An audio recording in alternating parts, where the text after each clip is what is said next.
All right, all right. Merry Christmas. Merry Happy New Christmas. Year. Happy New Year's, everybody. So good to we're like at the crossing line for finish line for 2020.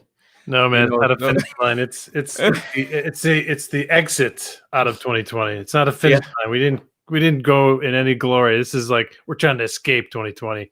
yeah, We've climbed down the fire escape by hand, and now we're looking for that exit. yeah. I mean, like so much has happened this year, and I feel it's just been a crazy period.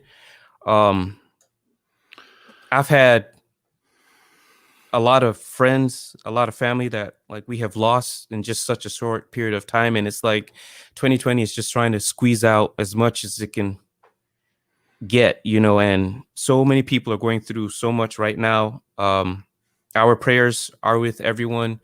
And I think this is just a time for people to come together and for us to just find ways of just, making the world better.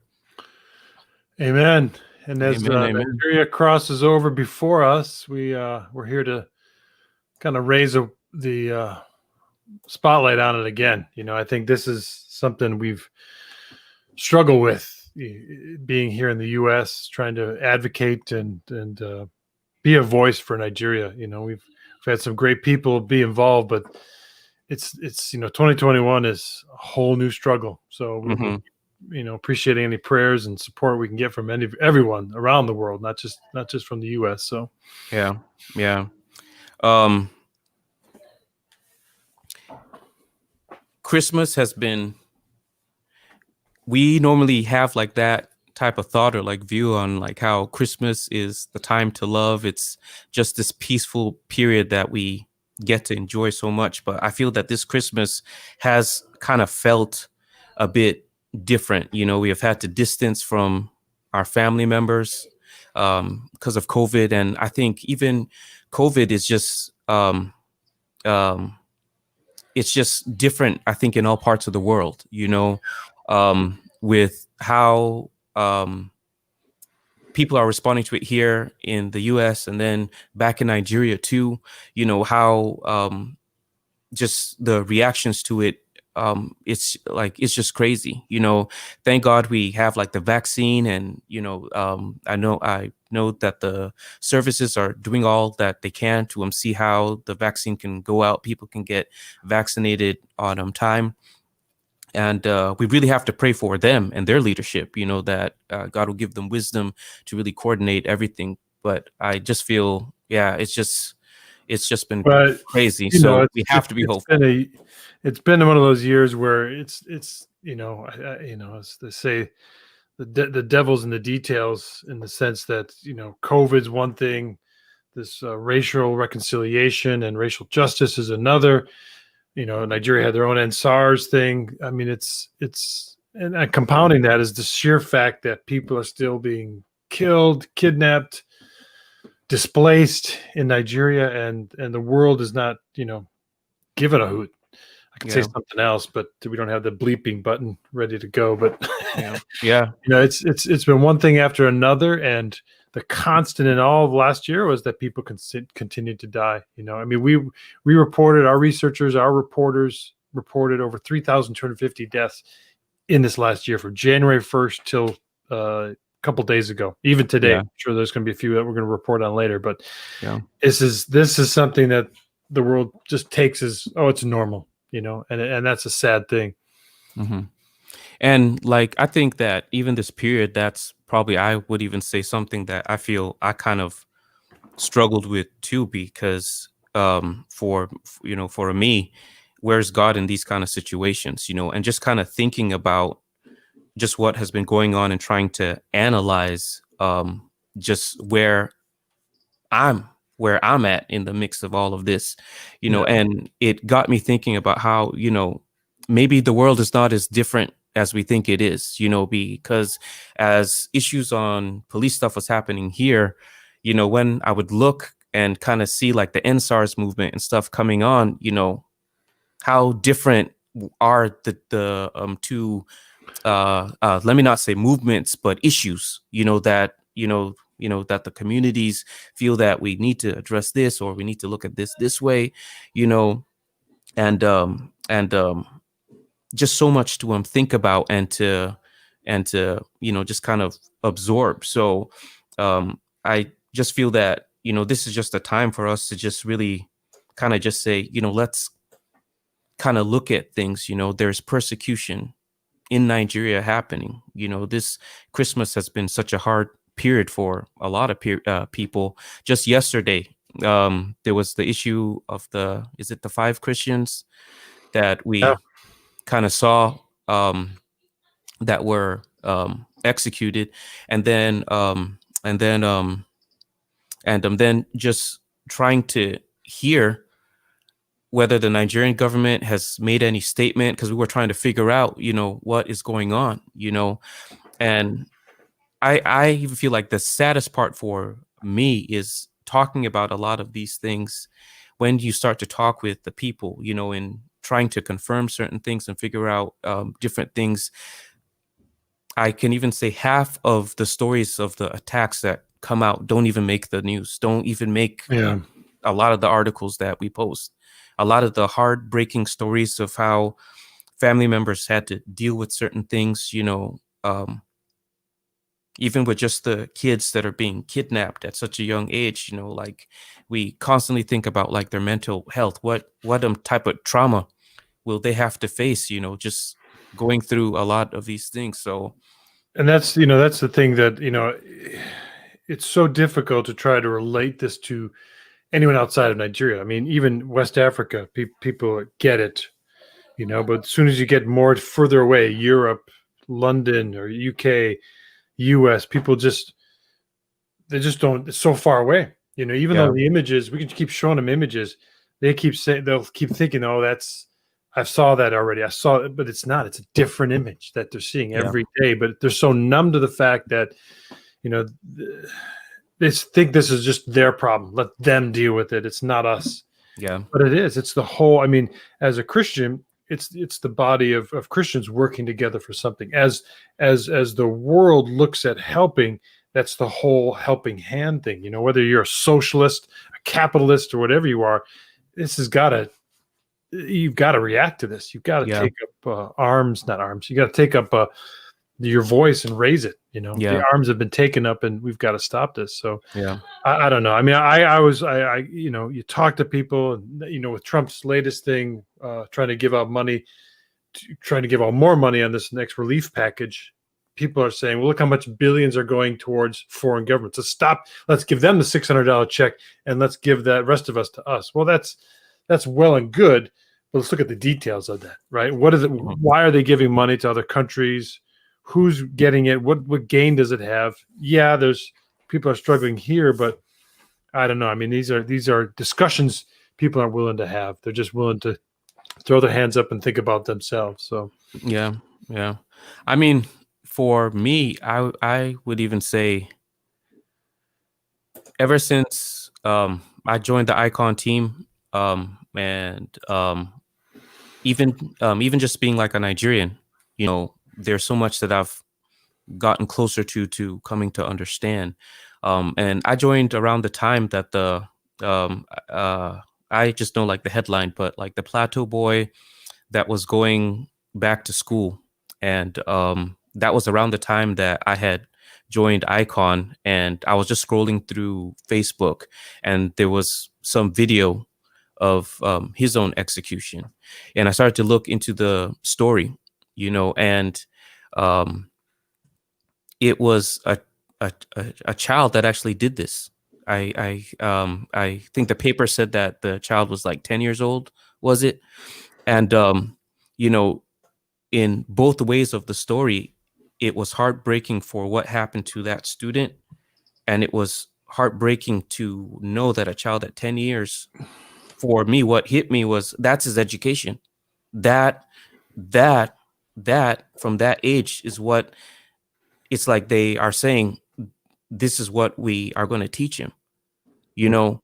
And I feel that that is the heartbreaking part, because I don't think that that's what you want for any child, you Yeah. know. And from 10 years old growing up into a different age, then what's going to happen after that, Yeah. you know? I mean, So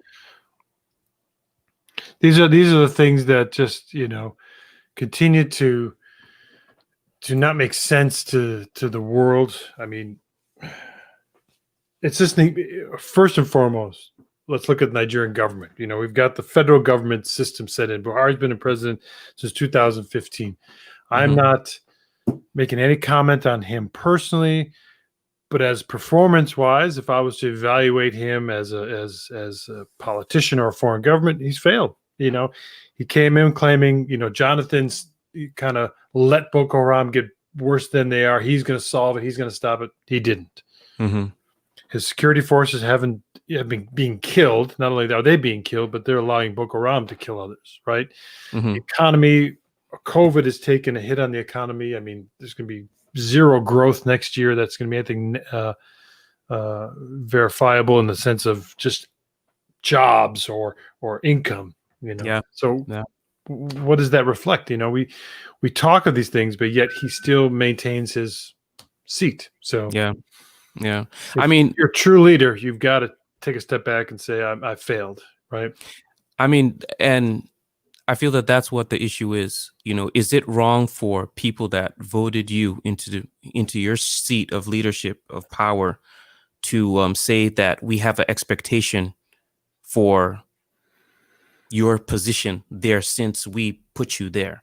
And that is like another thing that I kind of feel I've been struggling with, because it's trying to understand, you know,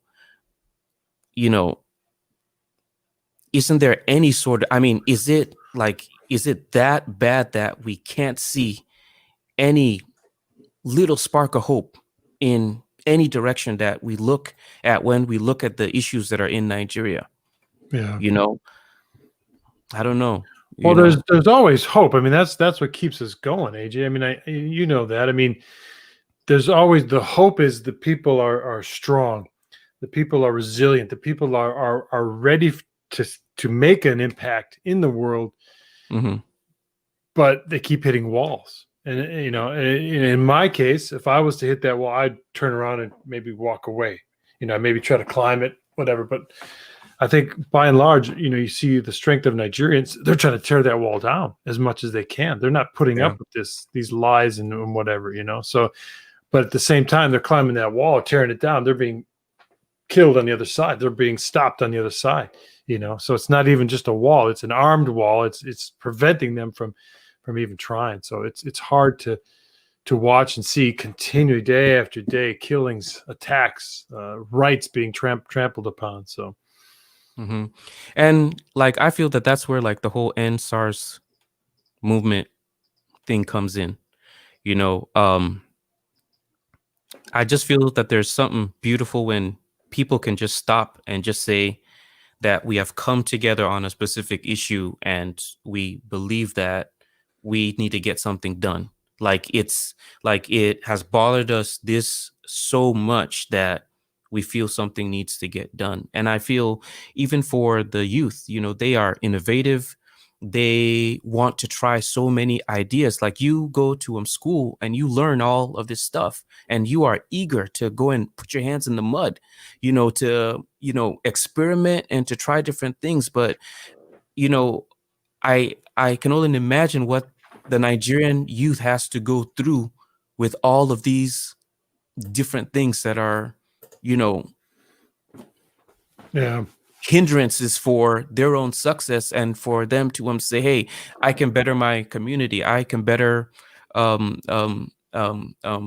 social sector within the country. There's transportation issues there. There are electrical issues. There are rural farming issues. Like I know, like as Nigerians, we constantly want to hear of like the good things that are going on, but even for the villages that are being attacked, and for those that are, we can't just be silent about some things. We have to start to speak and attack a lot of these issues, um um uh and I really feel that if we can start to get the right people in the right positions for Nigeria, I really feel that that's what's going to bring the change. Well, it's I not even that, AJ. I think you're right. I mean, this whole thing, getting people into the young people, but they has to be the right people, right? I think that's the biggest thing is, where are these people right now? They're being stopped, thwarted in all ways, but I think that's part of our job too, as an international organization, is to not to influence, but to build up, to build the capacity of young leaders, young men, young women, who will serve their country, will serve them in the military, in the police, in government, in relief and development. Those kind of people will do it for the right reasons, not for their selfish gain, not for their pocket, not for their own glory, right? Mhm. Yeah, yeah.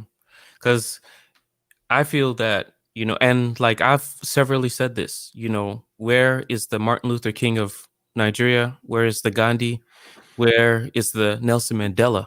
That selfless leader that says everything needs to be equal for everyone. Everyone needs to get the same opportunities that those that have been successful have been able to get and break through. Yeah. We have a guest that we want to bring on board. His name is John Isaac, and he works with the Sokapo youth in Kaduna, and have him here. Mr. Isaac.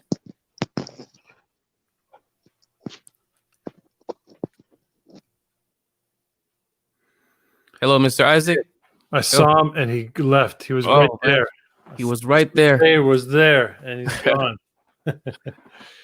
Well, see if he comes back in, but I think that's so his thing, and we'll give a little as he comes in. I think Sokapu's been a voice. Some will say they're too political, they're too whatever.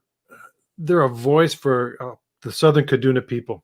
Yeah, that's needed right now, because they take the political things, they take the religious things, they take the relief, everything, and they make it easy for their people in Southern Kaduna, all the different groups there, to understand what's going on. They deliver to them in a way that says, this is what your government's doing or not doing. This is what the church is doing or not doing. This is what relief and development groups are doing or not doing, right? And they give it. So when they make a comment on things, it's not like they're trying to push themselves up into glory. They're trying to present the facts as they are. So they made a comment. I can't remember exactly what it is. Maybe you can share what it is. But they, with Bishop Kuka, when he's made some not allegations, but he said some very harsh words against the Nigerian government. But it was true.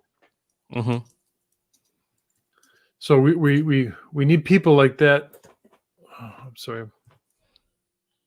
Yeah, and like, still, that's like the same statement. Like, is it wrong for the people to have expectations on, the work that you're supposed to do in leadership? Yeah. I feel that it's important, yeah. Right. So I was trying to find it here. He's back. So let's get him back on. I think Bishop Kuka was just talking about Buhari's nepotism. He was talking about the challenges in the country. He was making a statement because he sees it as a failed state. And Kapu came and said, we can't stop him from saying that. We shouldn't stop him. In fact, there should be dialogue on what he's saying, and we should address everything. So let's try to bring him back in, shall we? All right. Mr. Isaac. Can you hear us? All right. Good to see you. Yes, I can hear you. Good to see you too. Good evening. How are you, sir? Welcome. Thank you very much, AJ. Yeah. How are you doing over there? We are doing really, really good. We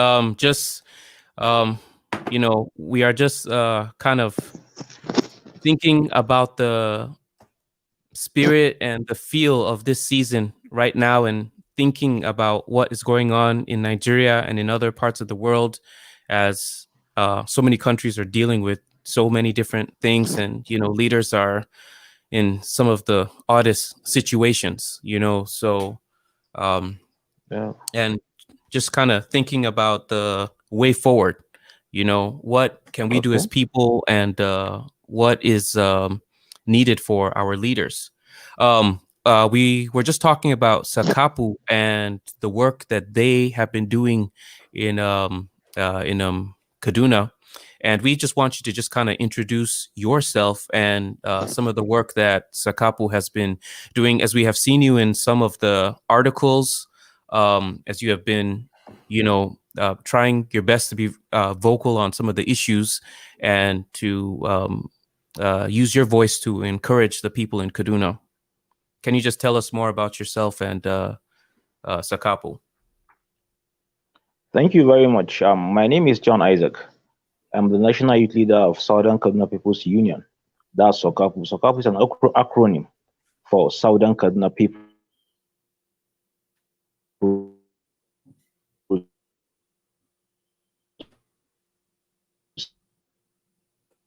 Uh-oh. Yeah. Kind of a breaking up. Let's try to see if he could get reconnected. Take him, push him out, and then we'll see if he comes back. All right. Yeah, so we've had Sakapu on before, or at least some people that have talked from their angle. We've worked with Misamari, we've worked with Jonathan Asaki. Sakapu, as we said before, is trying to be a voice, but again, every time they try, they get attacked or they get pushed aside as being too political or having a myopic agenda, which we could say that about anyone. You could say that about me, you could say that about you, but they're trying to dissect. Sakapu has been trying to alleviate. There we go. Can you hear me? Yes, we can hear you now. Please proceed. Sorry, we lost you for a second, but go ahead.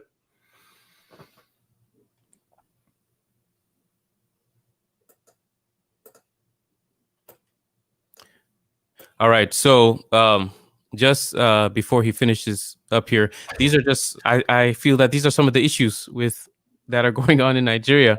Yeah. That it's just really hard for people to get things going. Imagine having a business and trying to get stuff done, and it's just back and forth. It's either electricity, it's either bad service or something, and everything is just snowballing. Is it, Kyle? Into how much snowballing in Nigeria, but yeah, I understand what you're saying. Into other things. So I mean, I think I've told you this before, especially on one of these platforms. I've had American businessmen look into doing call centers or something. When someone has a problem, they get a call, they call into a service line or service center. So they know Nigeria has strong, educated individuals. They know the English is good, so they can handle this. They can handle different things. But what drove them away from doing anything was the sheer fact of corruption, the lack of, we just saw the internet, the Wi-Fi, the whole cellular service, electricity. I mean, you do a business there, you're going to be paying people pretty decent salaries for their country, but you're going to be paying so much for bribes, for generators, for all this other stuff. It's not worth it. So they go to a different country, Ghana, Liberia, someplace else. I mean, it's just sad to see all these businesses kind of being prevented from coming in. Oh yeah. And I feel that that's what it's, like even with like the NSARS and all of these things that are coming up, it's that snowball, because it's upon all of these issues that hinder them from pursuing their dreams and achieving different stuff. There's the persecution, COVID on top, all of this stuff where it's like, where is that spark of light? In what direction, is like, where is the best place to go? And some, it's all right.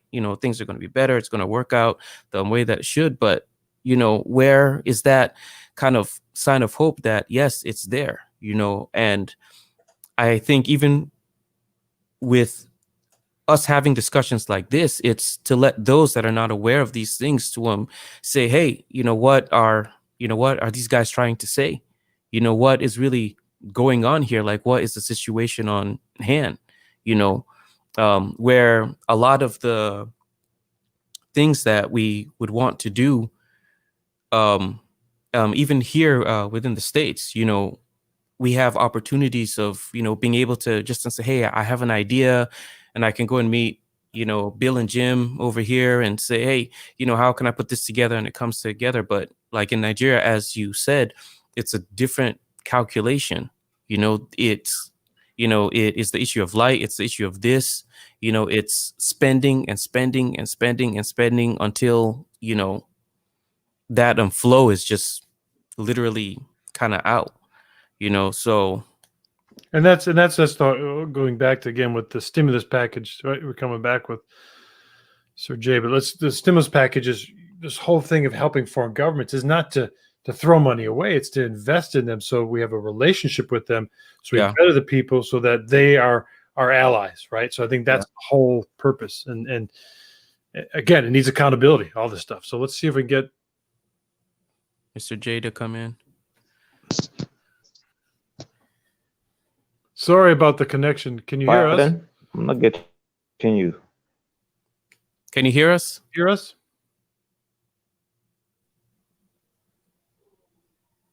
Because we can hear you.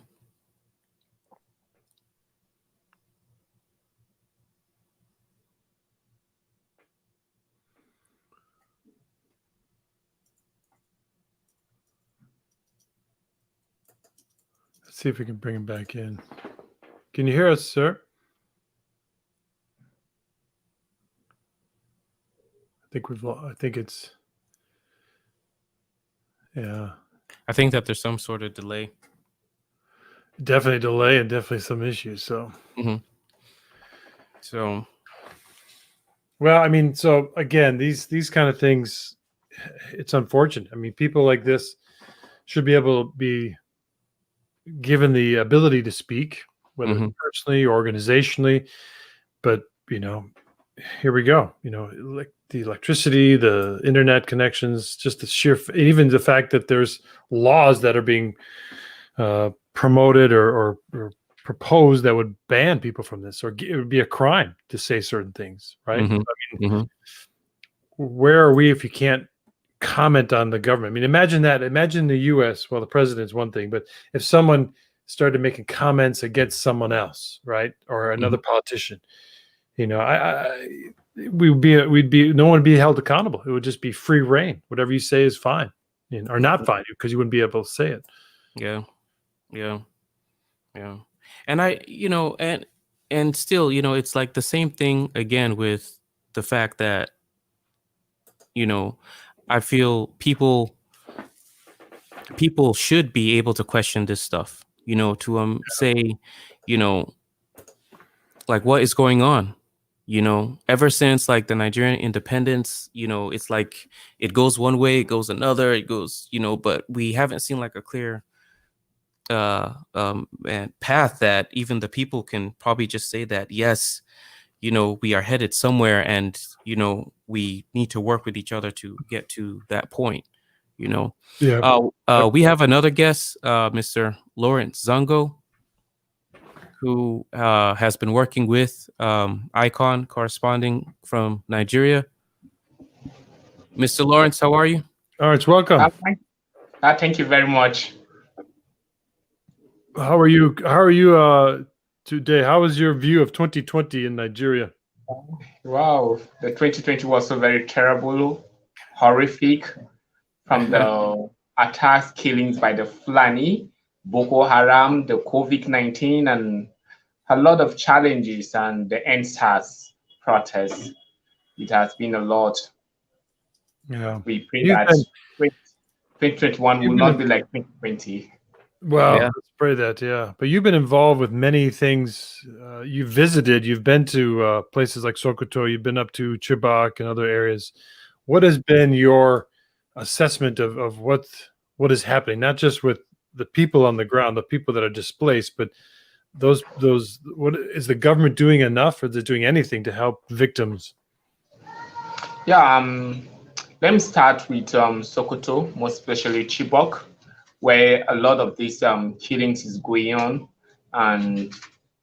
and nobody cares about the Chibok era, whereby Christians have been killed, And so far, with my interview with the pastor and also the camp chairman there in the community, he says that a lot of Christians have been killed since over this Boko Haram, and kidnapping has been going on, and they will not be released.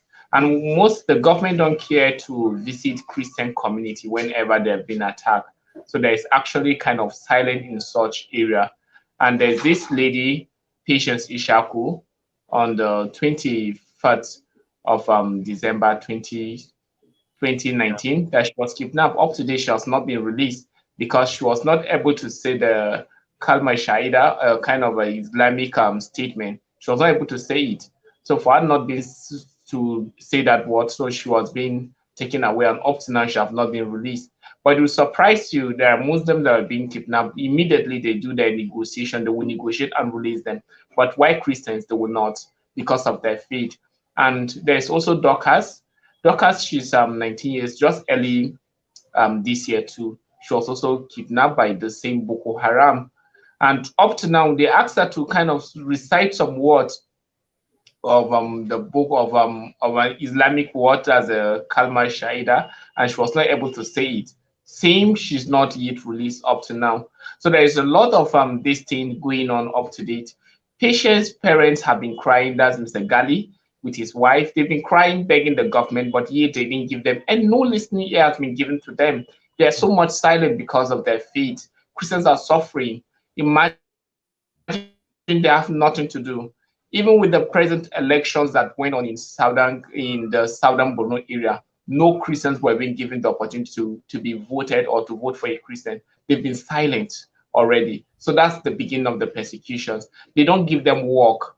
They don't have anything. Christians there are suffering. They are under the mercy of Boko Haram, and they don't care. And the Boko Haram, actually, they are into section, because some of the interviews you see them, they will say that these are the good Boko Haram, these are the bad Boko Haram. Some are praying for those ones that are going to go for the attack, and others are kind of the one providing money for them. So imagine if the government are so very serious and sincere over it, they know how to get them, but they will say these are the innocent ones who can if they would declare someone a terrorist, I'm not sure that we can say that these ones are the innocent ones. It's very improper to say that. We should see into how to go into such community, and also send a special repertoire. They've been calling on this on religious freedom. The religious freedom is kind of just set on lips or in a written format, but it's not practical in Nigeria. It's not true. It's not true. It's just set on the constitution, but it's not actually work. Even from the government, look at how the resources is being shared, and also opportunity and also political appointments being shared. Christians are not privileged to have it at all. Now let's leave some Borno and come back. Borno face of attack is actually clearly shows that it's religious affair that has to do with an Islamic sect called Boko Haram, ICS, and also the rest of the Islamic group following that. Coming back to Plateau and Southern Kaduna, this is actually a kind of a coalition of another Islamic group called the Fulani tribesmen, which belongs to President Muhammad Buhari tribes. They're his own tribe people who are kind of following and killing Christians, and also destroying their farms and houses and churches being burned. One may ask, what should be their reason? Why are they doing that? They're killing Christians and they're burning churches. They're kind of identifying with only Christians. So to this regard, what are we going to do? Christian community should come up. We're not saying that Christians should go on and revenge, because as a Christian, we don't fight. We pray for our enemies. That's what Jesus Christ has also teaches us to do. But there should be a sense that things going on there, they're so very evil. They're not good. Yeah, so let me come in here, Lawrence, because I feel that that's also something else.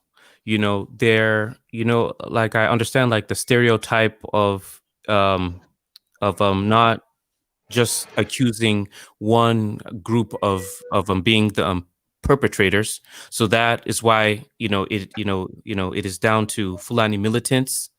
We know that it's Boko Haram, that it's doing all of the, but where a bit of my confusion also comes in is the issue of the banditry. Is it, because like sometimes when I read about the banditry, I see no difference between the activity of these two groups when you read in the papers what is kind of going on, who is being attacked, as you said, and how they are being attacked in the communities, and then what is said on the activity after the attack.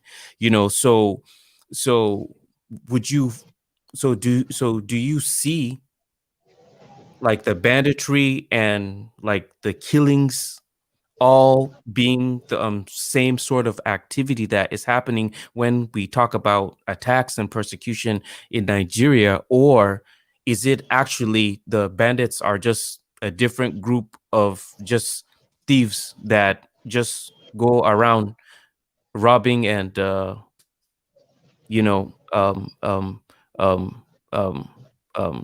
kidnapping people on their own accord? Okay, let me also come in to say that the banditry, the Boko Haram, and the Fulani militants, they're just the same coin. Anywhere you turn them, they're actually the same set of people.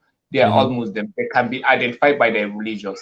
They can be identified by their tribes. They can be identified by their locations. So it's just kind of a networking of coalition of different sects of terrorists from the Islamic group.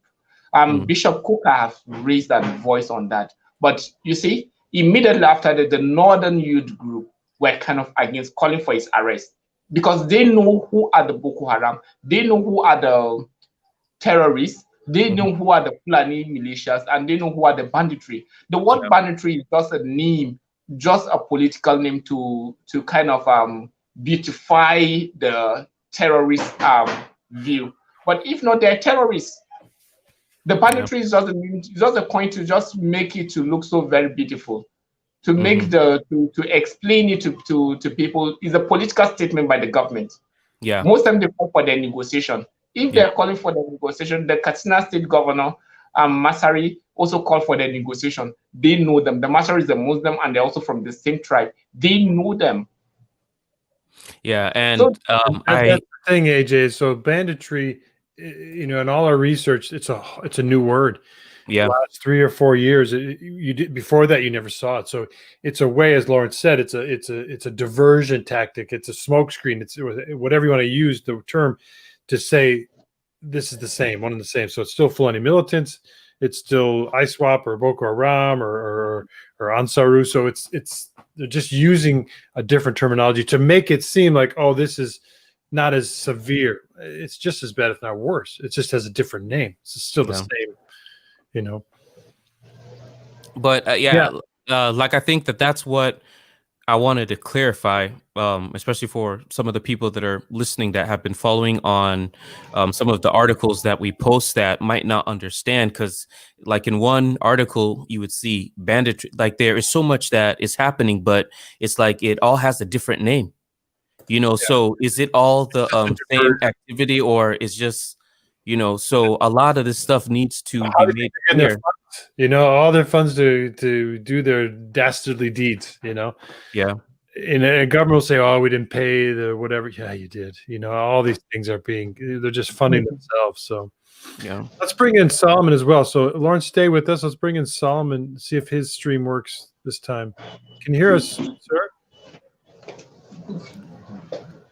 I think that's Mr. Isaac. Isaac, sorry.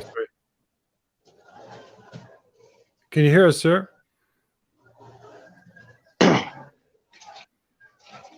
Either there's a huge delay or he's just... Or he can't hear. All right.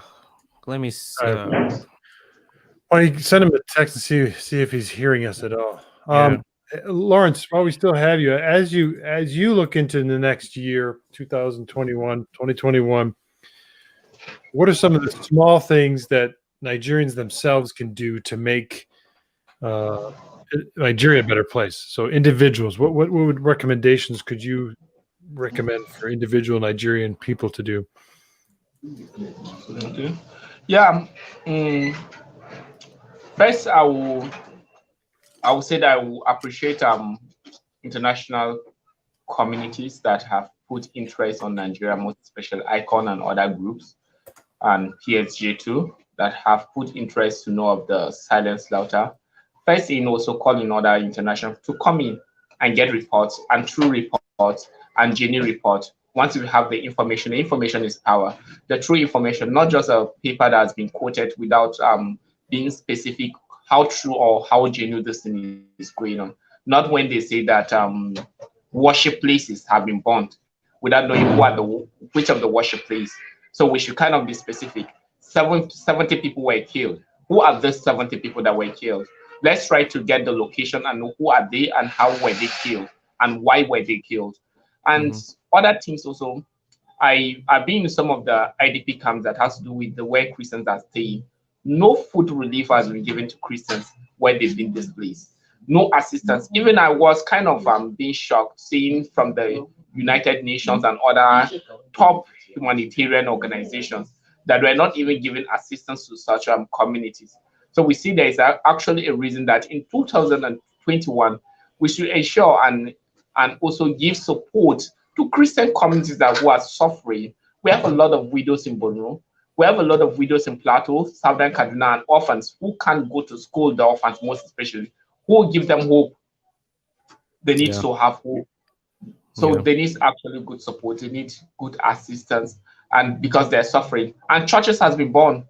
Like in Kedongro, last time I worshiped with them on top of the stone, their church has been burned. After being 29 people were killed in the classroom.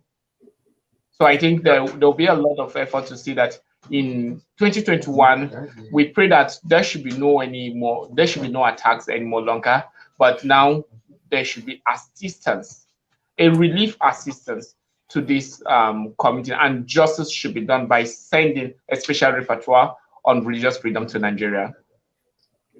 Yeah. I think that's the trouble. As we take your reports that you submitted and accounts that you've you're right. We've got saying 70 people died. Who will be 70? We're exactly covered. But as you report, you yourself are feeling threatened. You're feeling that you could be assaulted. So how does that affect you? And what you are suggesting to report truth.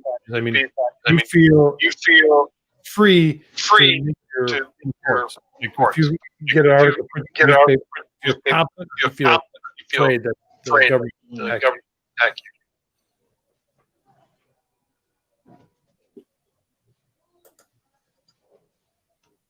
Yeah. Hello, can you hear me? Yes. Yeah, we can hear you. Okay. So in other way round, we need actually good. Christians should be kind of given a very good mechanism of a reporting system whereby they can immediately when this thing is happening, because there is ignorance among some of these Christians. So there should be kind of a training for youth in such community that they will volunteer and be reporting this thing themselves, no matter how it's going to be, whether in Hausa or in English or in a broken language. We see how we can help to translate it immediately with photos once of this thing is going on, or maybe after it's happened for the sake of their security, to see how they will take such of these photos immediately and give specific and direct information. Because I'm not saying that the journalists are not doing a lot, they're trying, but sometimes there are kind of sabotage information because some of the journalists are being paid by the government. So some of the media houses paid by the government, they will not give a very good and a true report on what is going on. So the report will not be kind of true, justified, and it will not be very sincere to what they're saying. So I think there should be an area where we can train reporters from the community, where they will say, this is what happened directly from the committee. I think it's going to be a very good way. And I also feel that what one thing is key, because it's important that the right story comes up. I can remember when we did hear their voices with Priscilla, and she was talking about an instance where they were at a certain part of town, and one group of people, they were told one story, and then another group came and heard like a different story, and then they had actually came out to like the streets to actually come and fight with each other, but then they started talking to each other, and they kind of learned that there was a mix-up because the right information didn't go out. So I think that what Lawrence is saying is right. Nigerians need the right people that are trained the right way, need to be able to get the right information about a lot of the stuff that is going out. Because even like when the boys that were kidnapped, like the week of the kidnapping recently, it was 400. It was first it was 200, then it was 300, went up to 4. Then the numbers were going out of the place. But was there any reporter that just could have gone to the school and just then said, "Hey, let me talk with the principal or with somebody at the school and get the number of individuals that that are missing, and can they give a statement about the events that led up to what happened?" But as far as how it's all done, sometimes it's just hard to follow it when you're reading it on social media. So yeah. Let's get Lawrence to share one last thing before we let him go here. I wanted to ask Lawrence something because he was at he was in Borno when the last attack, I think, was it Christmas Eve before it happened. Yeah. So can you share with us what actually happened? I know that you had gone to see patients' family to see how they are doing, and then before you knew it, there was word that some people were coming and you had to flee. Sir, can you come again? I wanted you to talk what about your happened trip. at Christmas Eve, with your visit to Borno State, Adamawa State. And what is the situation there? Because there's been so much that has Okay, in been Borno happening. State. Mhm. Yeah. I visited Borno State from 23rd until the Christmas Boxing Day in Borno State. During the Christmas Eve, 20 kilometers away from where I am, that's Chibok, whereby another attack in a community called Leme. 7 Christians were killed, including a priest, and also a church was burned, and also their food were looted. And also in one local government, Shifa local government, was also attacked, and Christians, about 9 Christians were killed, and also looted a lot of food of Christians in a village called Tashan Alede. And close to Borno State also, that's Garkida. Garkida, that's the second time being attacked too. They killed up to 14 people there in Garkida, and church was also burnt and a lot of people displaced. They all celebrated their Christmas with tears, crying for their loved ones in missing. So the Christmas there was not well celebrated, but they are all in tears and they're not actually happy with what has been going on with them. So there is a lot that happened, but we thank God around within this our area that there were actually good understanding due to some other efforts being done by some of this community to ensure proper security around their areas. So it has solved it, and the neighborhood watch and the members of the vigilante, I was kind of communicating with them directly from home, telling me what is going on. So I got the experience that they have to give good aspect of security within their community to ensure their communities are well secured. Yeah, the part that Lawrence actually went to is in the northeastern part of Nigeria, and there has been a lot of activity there this past year with the events of Boko Haram, and just the situation there is is a tough one to actually be in, and the effects of a lot of the stuff that Lawrence is talking about, is the fact that you know school is so tough. Why is it young kids now have to worry about either being educated or risking their life for it, you know? And these are just the things that, it just stops the community from growing. And Oh, it just stops development. I mean, you're talking, Americans can relate to that in the sense that COVID-19 has stopped kids from going to schools, interacting with their friends, right? That's something that's tragic, terrible. The effects are going to last. We don't even know, Mhm. But this has been going on in Nigeria for not just during COVID, before COVID, well before COVID, for 5, 10, 15 years. People have been displaced. They're not being educated. They're not allowed to go to schools. They're not allowed to farm. What mental health issues is Nigeria going to be faced with when these children, these toddlers become teenagers, become young adults, right? I mean, there's no campaign, no movement in Nigeria working to help with that. None that I know of. We've talked about this on Hear Their Voices with Priscilla. I think Nigeria's going to be in serious trouble with people having post-traumatic stress, having issues with just relating with others, trust issues. So it's a tough thing. And Lawrence, we appreciate what you've been able to do, your reports, your being able to get on a bike and go into villages. Yeah. There's very few people that understand what you have had to do to share, to be a voice. So we appreciate you. We thank you. And anytime you talk to the people you've interviewed, patients, family, whatever, just make sure that or they know that we are sharing their story. So it's not just you that heard it. It's the world that's hearing it. So, Yeah. And I don't know how we are going to do it presently.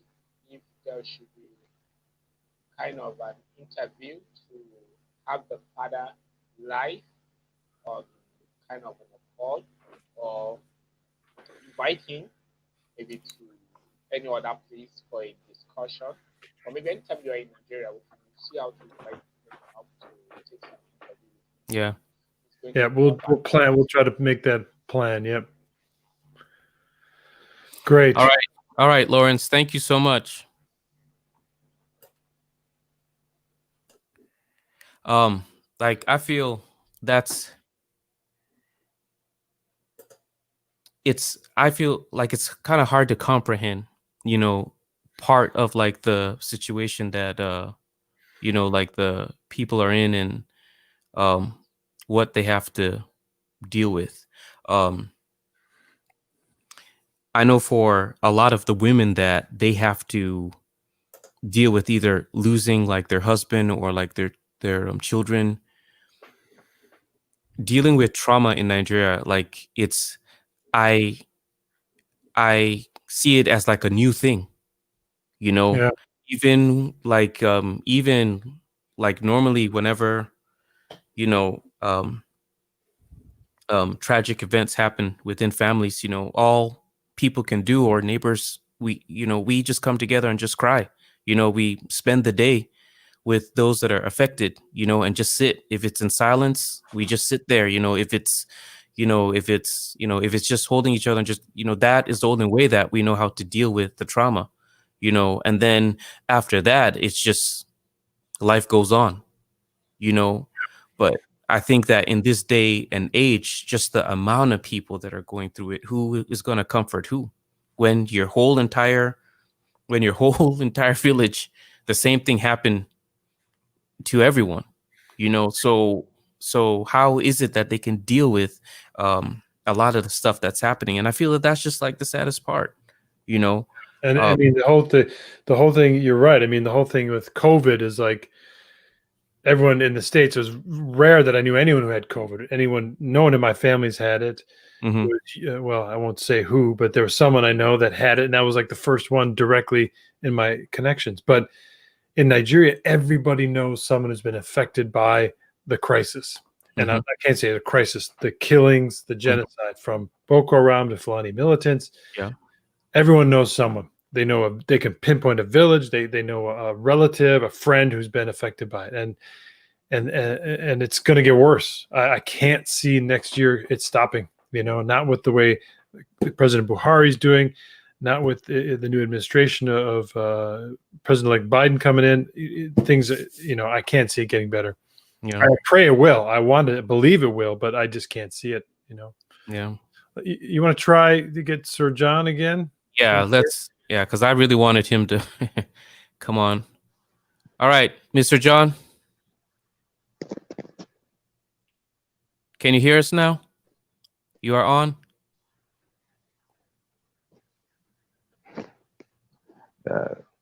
Yeah, thank you very much. I can hear you loud and clear. Can you hear me? Good. Yes. Yes, perfect. Yeah, I can hear you. Delay, but Yeah. So, All right, so like we as I was wanted saying, you to tell us a bit about. yes, Yeah, go ahead. Please go just ahead. proceed. Share. Yep. Okay, basically, let me just comment. In the case of Southern Kaduna, we've been having coordinated attacks for quite some time. These attacks has been happening for long. It's not as if these attacks. It's not as if these attacks are not coordinated. No, they are. It's not by accident. They happen from one village to the other, and the response sometimes is very, very poor, so to say. And then we have a governor here of the state who once alleged that he has paid this Fulani bandit, to stop killing. But unfortunately, if you ask me, this killing still continuously, persistently. And in some instances, the authorities don't even sympathize with the people. Now, I have always argued that one of the primary responsibilities of every government is the protection of life and properties. Now, any government who cannot do that is already a failed government. So ours, like I have said, in the state, we have a failed government, so to say. At the national level, we also have a failed government. So ours is a case of an orphan, because these attacks, and in most cases when these attacks happen, it is the women and children that are always at the receiving end. I mean, you see an entire community being wiped out entirely, a family being wiped out. So to me, I mean, this is a very serious thing. I don't know, but I strongly believe that the international community have to do something, because this guerrilla warfare that we're facing, or let me say this systematic attacks that we're facing. Now, when you isolate communities one after the other and then wipe them, what will happen then? The community is being wiped, and then society is being wiped. So I don't know why, I don't know what the international community are looking at, because if they look at this thing as if it's just a child's play, see, the truth is that we are faced with pure, coordinated, and systemic alienation of our own people. And the earlier we realize this, the better for us. Now, on the issue of Bishop Puka, which I want to dive into, now, he only pointed out the obvious, because actually these are things that have been happening day in, day out. For the past, since 2015, this president that we have presently, we've never had, in fact, this is the biggest scam we've ever had in Nigeria. We've never had a president who appoints service chiefs from his own religion, from his own region. Not just that, look at the appointment. Almost 70-80% of the appointment he's given is given to his own kinsmen. And this is in Nigeria. Why are we operating a federal system of government? So that every state, every religion should be at least represented. Yeah. But in our own case, it's not like that. So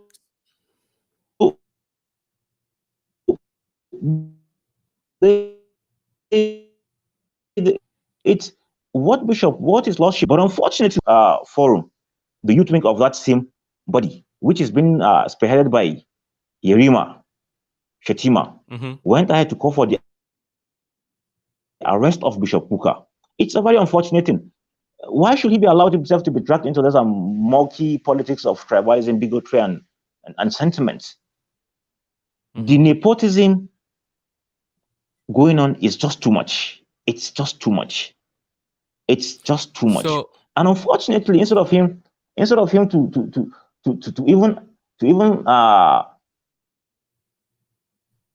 even praise his lordship for pointing out the obvious, he went ahead to say that he's calling that his lordship should be arrested.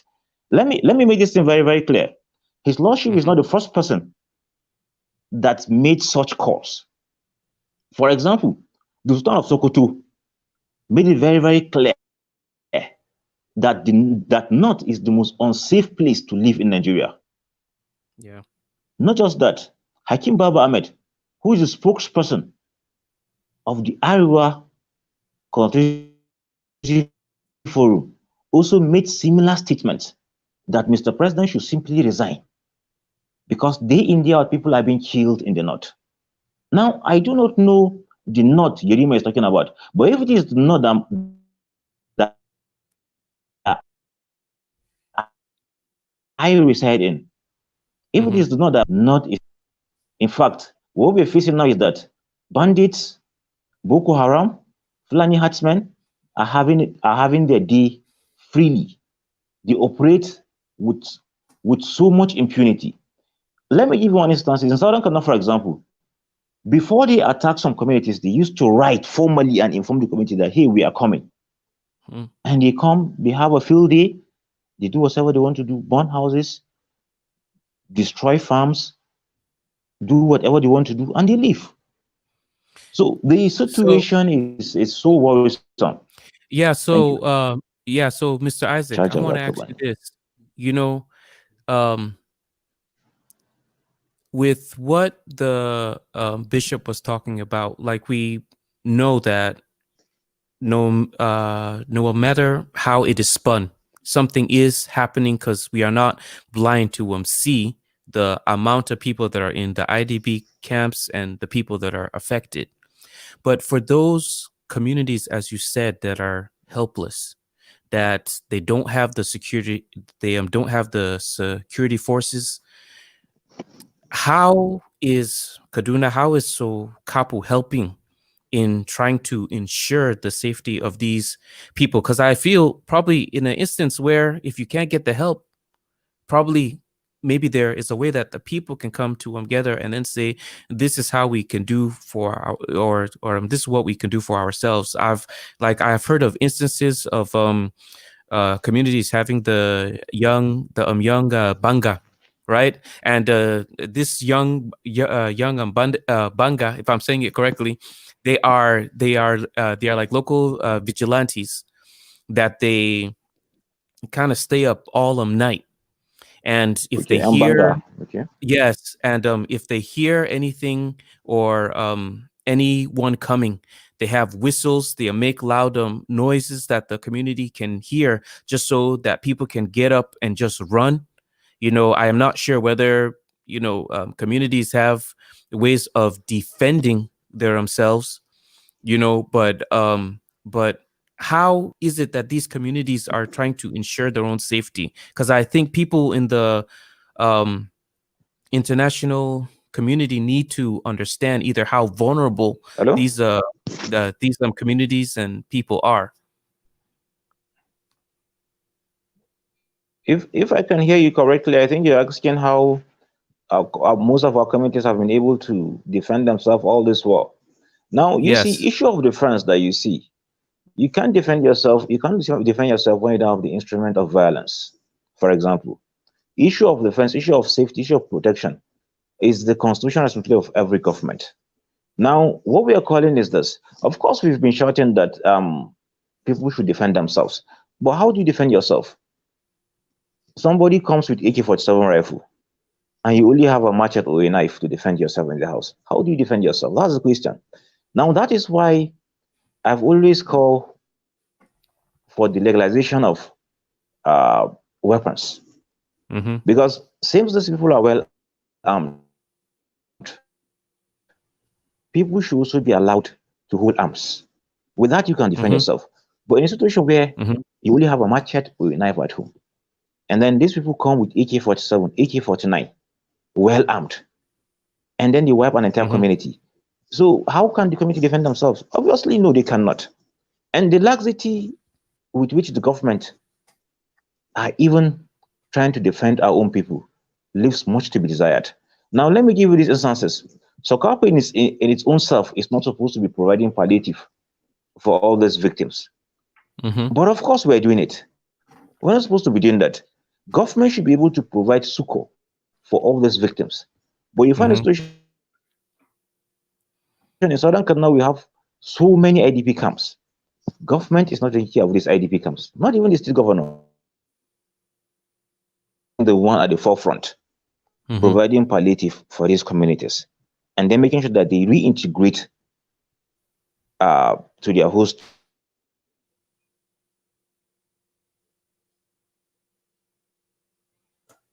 Uh-oh. Mm. He's I being think that we connected. kind of lost him there, but actually, I wanted to ask him um about like the issue of like the whole weapons thing. Like, I know that that has been a issue in Nigeria, where even one of I think some of the leaders have suggested either hiring mercenaries or creating a law where Yeah. you know, like, right, where people can get weapons, since, you know, if the government or the army or the police cannot defend them, at Right. least people should be able to defend their own lives. But I wanted to ask him about how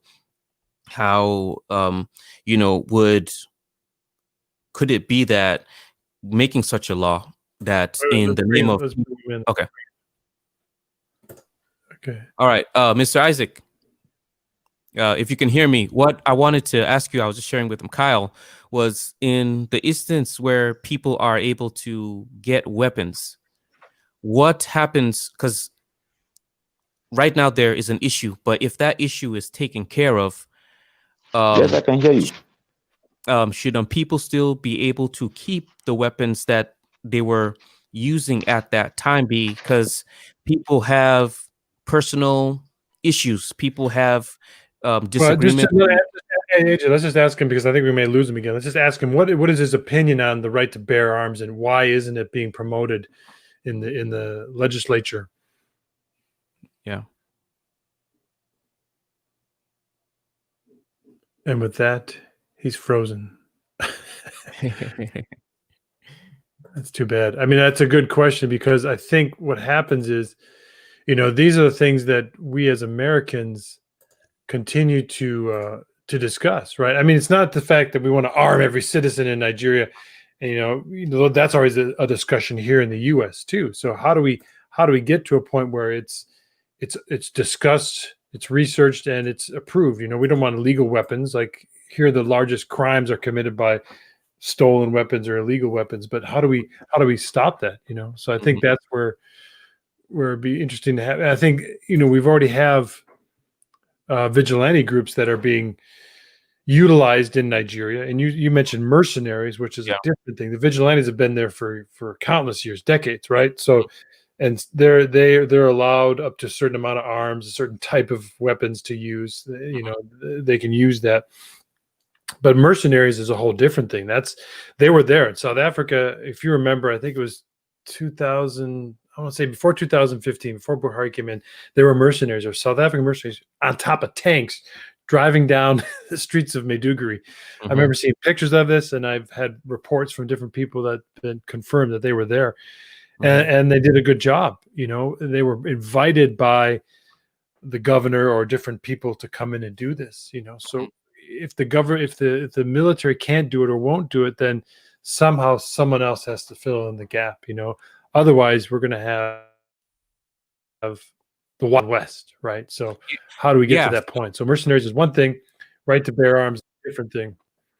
Yeah, so which is my own point, you know, like in the midst of solving one problem, will the solution become a different problem at a different time, when the solution that we feel would fit this current time is going to, you know, maybe help out, but, you know, sometimes, like, we never know. So Yeah. I know that like I feel it's a good suggestion, but is it one that has been well thought up to where we could say that, all right, if we pass this as law, what then happens in so other case Right. where Well, you're right. I mean, the whole, as Americans, it's our Second Amendment right or whatever to say it's my right to bear arms. It's there, so it's kind of built into our Constitution, our who we are. Nigeria hasn't had that, so it's a whole new discussion to talk about that. So having a clear discussion and a clear way forward is something that I think people are afraid to do because they don't understand it. So the fear of the not understanding is let's just hide it and not talk about it. Let's see if we can get him in. Let's just ask him this one question. Thank you. Sir, can you hear us? Okay, I think you're back on. Hello, sir. I think that there's like a delay. Yeah.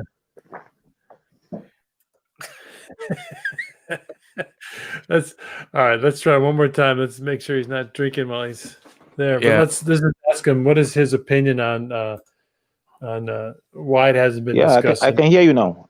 I can hear you. Can you hear us? It's a delay. I can hear you now.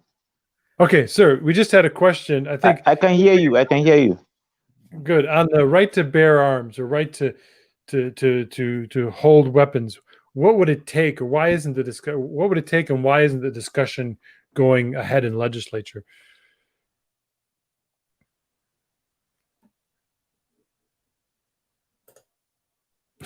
I think that question is not meant to be answered. I think we've got our answer there. We've been divinely intervened, so we'll have to take it up at a different time. But that is a huge thing. Nigerians always say, "Give me a weapon, and I'll defend myself." Mm-hmm. And they always said that. I mean, they've recently said that, so it's something that needs to be discussed. And I think that's something where it's a different topic for a different time. I mean, like I can understand the thought and the situation that the people are in that they would need. Yes, that is probably what is needed. Because just imagine like a farmer, right? What all a farmer has is just his tools. So why would you need military grade weapons to go and attack a farmer? So definitely he would need to defend himself, because it's, it just doesn't make sense. So, but as you said, like with the with American law, it was well thought to be crafted into the Constitution. It just wasn't something that somebody just suggested and then said, let's just put this in there where people can have weapons and defend themselves, because there is a way that it has to be worded in that if it tries to be defined as something else, it can be interpreted as what the law for that time was supposed to be, and it cannot, and it won't be manipulated into other things, I feel. But let's try to bring him in one last time, and then this will be, if it doesn't work, we'll just kind of close up shop. Yeah. Sir, can you hear us?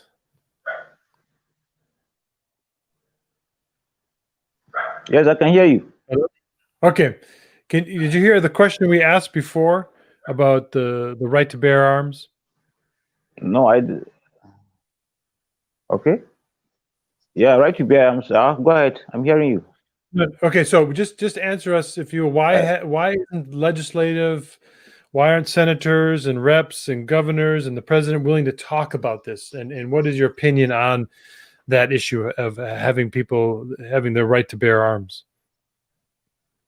Well, our opinion is this. So let me see. My own opinion is this: people should be allowed to bear arms. But in any case, I'm not a senator, nor a member of the National Assembly. I'm just a national youth leader of a particular region. But I strongly believe that we've always engaged our members representing Southern California, either at the National Assembly, House of Reps. We've told them that this is what we want. But of course, Southern California is just an extraction, a part of a country. So what perhaps we want as a people in Southern California might not necessarily be what others want. But I strongly believe that the call for self-defense and then the call for a right to hold arms now is gradually gaining grounds. Because you find a situation where government, after attacks, government will come and say that we should pray. I mean, if we had wanted prayers, we wouldn't have elect them into office. But I strongly call that the National Assembly should look at this legislation in terms of allowing Nigerians to bear arms. They should initiate a bill, so to say, because they are representing us, and this is what we want. They should initiate a bill and pass it into law that people should be able to hold arms, because there is what we call balance of terror. If I know that me coming to your house, you have what I'm holding, I wouldn't go. Because Yeah. if I go, maybe you might kill me. So I won't go. But in a situation where some people hold the instrument of violence and then they keep people freely and then they go freely, no single arrest, no single prosecution. I mean, that is what baffles us the most. Are we saying Yeah. that all these people, they just come kill and then disappear into thin air? No one is being arrested? No one is being prosecuted? I mean, it doesn't make any sense, actually. And then it happens It again doesn't. and again and again in different communities. Again and again and again. In fact, some of these attacks, like I said, they are highly coordinated. Goragan will be attacked today. Tomorrow, Kurmi Masara will be attacked.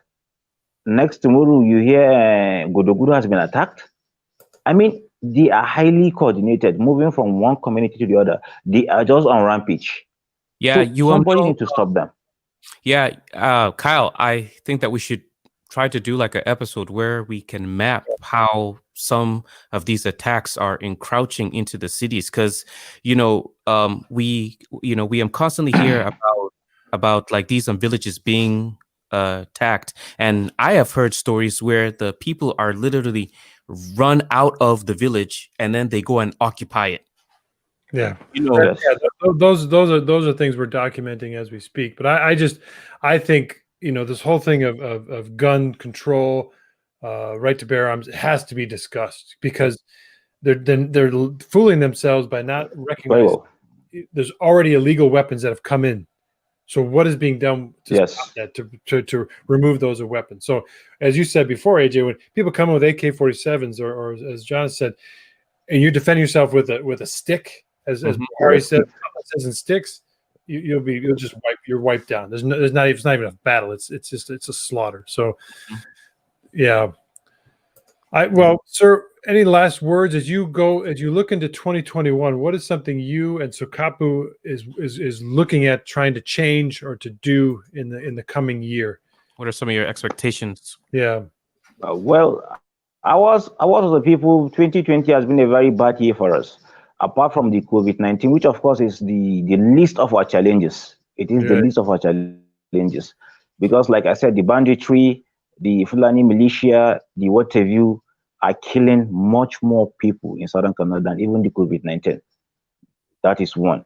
So apart, we've had the COVID-19, the banditry, the exclusion in governance, the skewed appointment. In terms of project, we had nothing. The only project I've always argued, the only project that we have in southern Kaduna ever since IDFI came in 2015 is just mass burial. That's the only project that we have in southern Kaduna. So ours has been a very bad story. 2020 has been a very bad one for us. But we are trusting God that is still hope for us. Hopefully, next year, I strongly believe that we hope that things will get better. We hope that things will get better. But as it stands now, we're overstretched. So my major call is to the international community. The international community should come to our own rescue. They should come to our own aid. They shouldn't wait until all of us are being wiped out in southern Canada before they come. No, we need them now. But we need them it's now. not. They should mount pressure on the state government. They should mount pressure on the federal government. It is not just about southern Kaduna. It's all of Nigeria, because this is something that it's growing in these pockets. And yes, southern Kaduna, people in Benue, people in Adamawa, they are all being affected. But we need to see it as a Nigerian issue, because that is another thing that I've been, I feel all Nigeria needs to come together to attack this issue, to get rid of it, because we don't want to solve the problem in southern Kaduna and then in Plateau. People are still struggling with it there. Like, we need to see it as a Nigerian issue. Yes. And we need to engage all of Nigeria. We need to engage the whole international community, as you said. But we need to pay attention to what is happening within Southern Kaduna, because what is happening there can spread to other communities too. And that is why it's so important. Mr. Isaac, thank you so much for your voice and for your passion. We really appreciate having you with us today. We do hope that you can come back on again and definitely share more. I think people need to know more about what SOCAPO is doing for Kaduna and the engagements. I have seen you in several articles online and have kind of been following up on some of the issues that you have been speaking up on. And I think Nigeria needs more people like you, that can stand and will know the facts, they will know the truth, and they can stand on what the process of real democracy and a functioning Nigeria looks like. So we really appreciate you. Kyle, you have anything to? No, we'll keep in touch, sir. We've worked with SOCAPO in different fashions before, with Mesa Mara and Asake as well. So we just appreciate your voice, because you're at that level with the youth and engaging them, empowering them, as well as enlightening them. So we appreciate you, as AJ said. So thank you, sir. Thank you so much. But I think my parting word should be that people should not look at it that it's maybe Southern Canada today, it can be somewhere tomorrow. So let's come together and fight this menace. Let's end this thing once and for all. Let's tell government the truth. Let's put government on their tools to do the needful and to end this thing once and for all, so that it might be Southern Canada today, tomorrow it might not even be northern part of Canada, it might even be the southwest or the southeast. So let's do this thing collectively. Thank you very much, and thank you for the opportunity. All right. You have a good one. Yep. Good. Wow. Good one. Yeah. Before we wrap up, I think we got one last guess. You want to try to bring, I think you've been in it. So let's give him 5 minutes. Yeah. Hello, Mr. Solomon. Yes, good evening. How are you doing? And it's a pleasure being here. And you? Yeah, we are doing really good. We just wanted to know what your take has been on the whole year in 2020 in Nigeria, and probably what your hope is for 2021. Well, first of all, my name is Ali Solomon. Star of Jesus Christ in Nigeria. What had happened in 2020 has been quite pathetic, very, very hard development we witnessed, both directly and indirectly, affecting innocent people who have not done anything that location source. I think that he's kind of breaking up, Kyle. It's kind of hard to hear what he's saying. But what we're going to do is Kyle and I, every last Wednesday or Thursday of the month, we're going to come out and have these discussions and talk live on air together, and talk with different Nigerian people that are doing different things, and to give us a better perspective of just what is happening in Nigeria. And we hope that you'll continue to follow us. You'll continue to follow the conversation and get more involved. A lot of these things, they are really hard to look at and to understand. I had a conversation with somebody about how whenever I see things that are hard to look at, I tend to just turn the other way and not look at it. And he challenged me and said that sometimes we need to look at the hard things, because when we look at the hard things, it's what triggers us to want to act, to know that something needs to be done. But if we don't see how hard a situation is for a different individual or something else that they are going through, it's hard for us to kind of connect and get a grasp of what's going on. So I encourage you, be brave and be bold and be strong. The information is there online. It's on our website there at iconhelp.org. It's on our social media handles. Just look into it, look at what a lot of these people are going through, listen to some of their stories, and also try to find out, how you can get involved to help them out. You can always help through Icon at our website and through our other handles there, or there are other organizations that you can get involved with. But for the situation in Nigeria, it's a really sad situation, and for such a wonderful, passionate, amazing group of people. It's not just sad; it's tragic. I think that's the problem. As we cross over into 2021, it's these kind of things. Again, looking into as an American, we've got our struggles, we've got our issues, but we have our life. And I think in Nigeria they say you can't compare the living with the dead. So many people have lost their lives. COVID, as John Isaac has said, is the least of their concerns. It's a concern, but their whole basic concern is living. They can't farm, they can't go to school. It's not the new COVID. It's because they're being attacked, killed, displaced.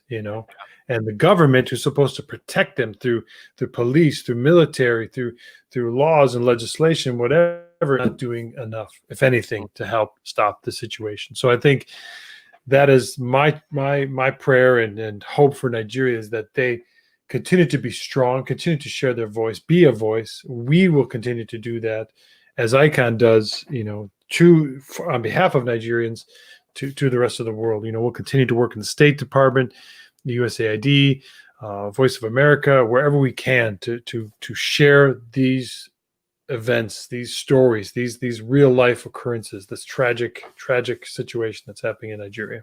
Mm-hmm. And you can also donate to a family or individuals at our iconhelp.org/give-hope, an engagement part of our website, and email us. Let us know some of your thoughts or questions that you might have on the situation. Icon also does either virtual town halls, or you can also ask us to come and talk to any group, whether it's a church, it's a school, or any sort of community, to help give better insight to what is happening in Nigeria and the situation there in that Niger region, Lake Chad area. I was trying to figure out what you're saying. Like a geography lesson. Yeah, No, I agree. So this is the bad thing of COVID. We can't travel to places as we normally would. We'd love to come to your church, your civic groups, whatever it is, to show and to share and dialogue, have questions and interactions. But fortunately, the things like Zoom and Google Meets and whatever forum we can do virtually, we'd love to do that. So if you have anything that you want to share with us, or want us to share with you, or to host a group and have an interactive session, please let us know. Send us an email, info@iconhelp.org, and just ask. I think we're more than able to do this. We've got the research. Our data report came out this summer, and it's been used in not only here in the U.S. In political circles and development circles, but also in the UK and in the EU. So we have facts and figures, and we have stories to tell. We want to share. And so if you have someone so if you're at a church, or you're at a place where people don't understand the situation, or you understand it, but you want to have more people to be enlightened, let us know, and we'll help you to share that voice and to be a voice. So, yeah. All right. So Any last words, Kyle? From you or 2021, here we come. I don't yeah, know. yeah, I'm breaking out. 2021. Here, here we come. Yeah, so I think that our prayer this year is, I think, is just a prayer of hope for everyone. As we started this segment, we kind of spoke about how tough, like, just 2020 has been, but we pray and we hope that 2021 is going to be a better period for everybody all around the world.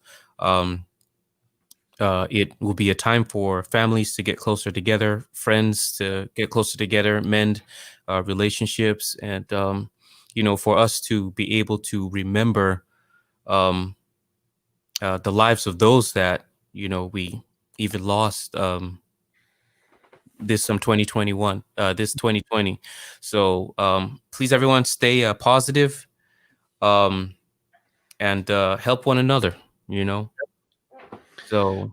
Yeah, man. Thanks, AJ. Thanks for the time. Have a good celebration, time of reflection and prayer tonight. Yeah.